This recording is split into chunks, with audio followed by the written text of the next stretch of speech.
Hi, I'm Dr. Galit Kaunitz, and I am the oboe teacher at Colorado State University. And I am here to talk to you about the Colorado All-State Audition material. We have some really friendly, beautiful scales for the oboe for your audition: the D major scale, the C harmonic minor scale, and the chromatic scale. And the chromatic scale gives you a little bit of flexibility. You can take it as high as you're comfortable.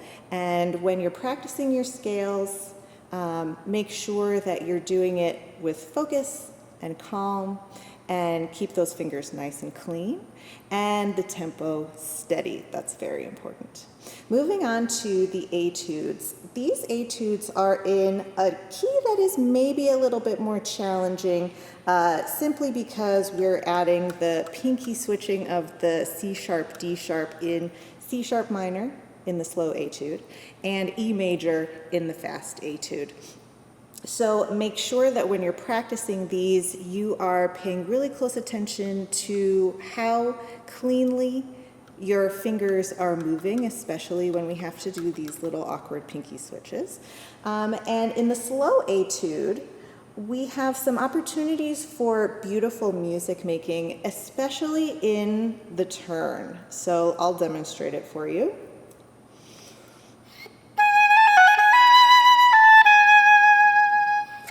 This turn is meant to be ornamental, so don't stress out about it.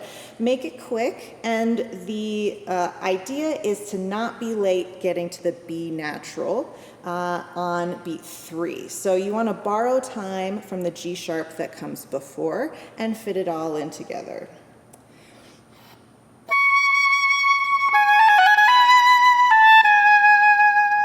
So it really flows, and the ornament of the turn does not take away from your tempo. If you find that you're adding time to make room for all of those notes, you probably want to borrow a little bit more time from this G sharp.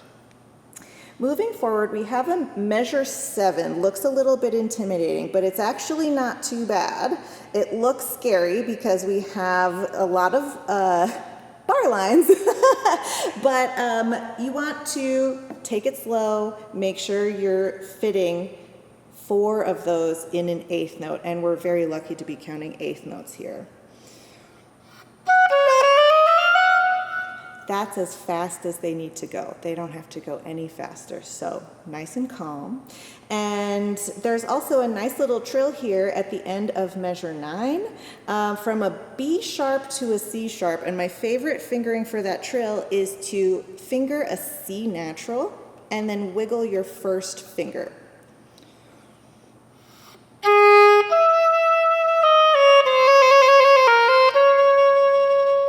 Really clean, in tune, and easy, so give that a try. At the end, we have another trill, G sharp to A, and you may have this little curvy key on the side. That's what that's for. If you don't, just do it the old-fashioned way. So you can go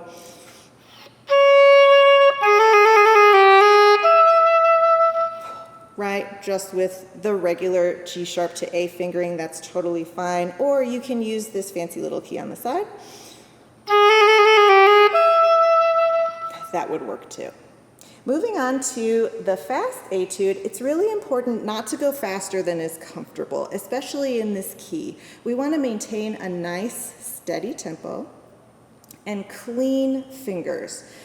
One of my favorite ways of practicing etudes like this, which are fast 16th note passages, is by changing the articulation patterns. So of course in your audition you would stick to the articulations that are written down on the page, but in your practice it's amazing how much it helps to change the articulation pattern. For example, in measure 2, this is what it's supposed to sound like.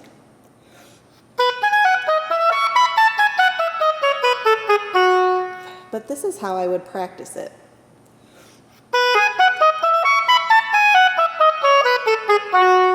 Slur 2, tongue 2. You can do tongue 2, slur 2, tongue 1, slur 2, tongue 1, slur 3, tongue 1, slur 3. You can be super creative about it. And adding the extra element of the articulation really makes you learn it more deeply. So feel free to be super creative about the way that you're practicing these fast etudes. One of the mistakes that I often see students do is they just drill it over and over and over again without changing anything, and that really results in inefficient practice. So keep your practicing to small chunks, change elements like articulation and rhythm, and go as slow as you need to go to keep it clean. And good luck.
Thank you so much for watching this video. Please feel free to email me.